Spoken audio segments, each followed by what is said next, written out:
अस्सलाम वालेकुम दोस्तों, इल्म और हिसाब की दुनिया में खुशामदीद।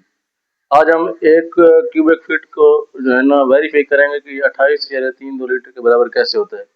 ये एक क्यूबिकल शक्ल है, लंबाई चौड़ाई और हाइट में 1 फीट है। तो हमें पता है कि 1 फीट के अंदर 12 इंच होते हैं और 1 इंच के अंदर 2.54 सेंटीमीटर होते हैं। तो हम इनको आपस में मल्टीप्लाई करेंगे, 30.48 सेंटीमीटर आ जाएगा।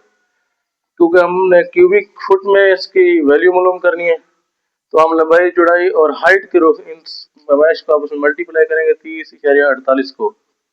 तो ये हमारा जवाब बनेगा 28,316.8 क्यूबिक सेंटीमीटर है। क्योंकि हमने क्यूबिक सेंटीमीटर में इसको इसलिए कन्वर्ट किया है कि जब हम लीटर मालूम करते हैं तो लीटर मालूम करने के लिए हमें जो भी डायमेंशन होती है, चाहे वो फीट में हो चाहे वो मीटर में हो, उसको हम क्यूबिक सेंटीमीटर में लेके आते हैं। ताकि फार्मूला है क्यूबिक सेंटीमीटर के ऊपर हम जो है ना 1000 से डिवाइड करते हैं तो हमारा लीटर में जवाब आ जाता है। तो ये इस तरह प्रूव हो जाएगा कि हमारा 1 क्यूबिक फीट जो होता है 28 या 3 के बराबर होता है।